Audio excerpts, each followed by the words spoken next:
How's your first weekend going now? I mean, with a lot of changes, the weekend's going well. I mean, I'm nothing but happy with how things are going.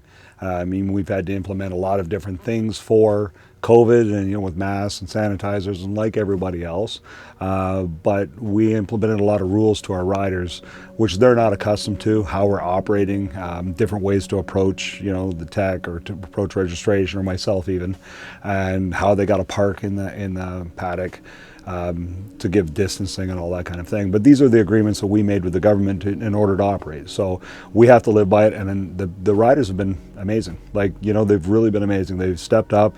Nobody wants to be the person who messes this up. So everybody's following the rules, and we're doing it. So we're just riding the wave like everybody else. We're waiting for things to let down, and hopefully this is temporary, and we can go back to normal way of life, if you will. I don't know that the new riders are an influx because of what's going on at other tracks. I suspect a lot of it is. Right now, we're the only racing there is. All the series have not even started yet. The Shannonville series doesn't run till July, I think. The Nationals at the moment is July in Halifax. The Vintage Club, they're not running at all till Labor Day. So basically, if you want to road race a motorcycle in this province, we're the only game in town. Grand Bend is owned by the Spree family, and I've got nothing but respect for them. They've treated us we've been here since this track was put in 2011. We've been in touch with the Spree family since 2010, which was basically 1 year after we started. I knew this track was coming in. They actually had us come up here and go through the layout while it was still grass, just to put input on how to make it safe for motorcycles and stuff. They were proactive from day one, and Paul was here yesterday, the owner, and they're great. Like, when I have to do something, it's nothing but help all the time. Like, we have to change the track, make repairs, whatever we need, it's always done. And when it went into the provincial government, they looked at it and they included us in the first wave because they see that the opportunity that we can operate safely, and that's what we're doing. So the track is awesome. Like, they've always been awesome. I've always had an interest in that. I know it poses a couple problems. We did a combined weekend with Race in 2015, I think it was, or 16, I can't remember the exact year, where we traveled there for one, they traveled here for one. And it was all right, but we didn't get a lot of feedback from our guys that was positive.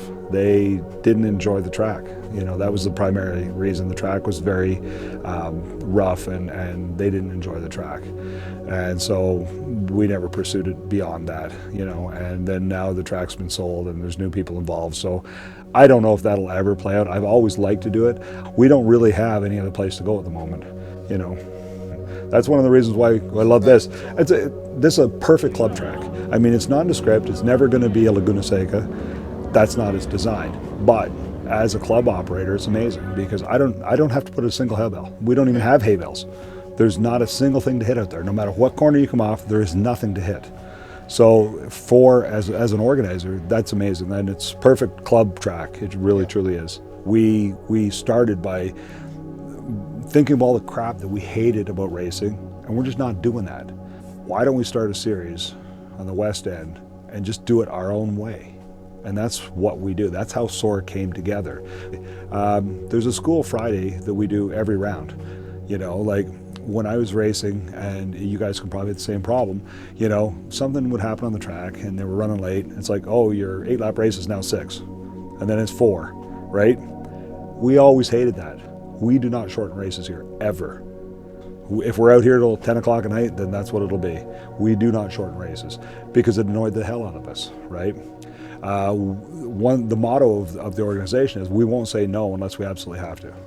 On a Friday, for instance, I'll ride around on my scooter and just talk to all the new people I can see and say, how's your weekend going? And I'm genuinely concerned how their weekend is going. I want to know if things aren't working the way they should be working. And we've got some cool things that we do now because riders propose them. First race win, we give them the flag. They get to keep it. That came from a rider. It wasn't me that thought of that. A rider comes and says, yeah, man, that would be a cool thing. I'm like, you know what?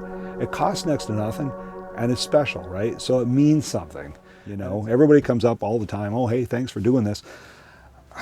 I started it, but it's morphed into what it is mostly on its own. Motorcycle people are the best people. They always have been.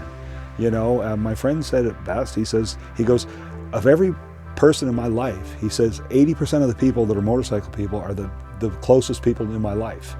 And it doesn't take long to get that way. We, you know, well, you fellas are sitting here talking to me right now, right? That's who we are. And I just want to keep it going, you know.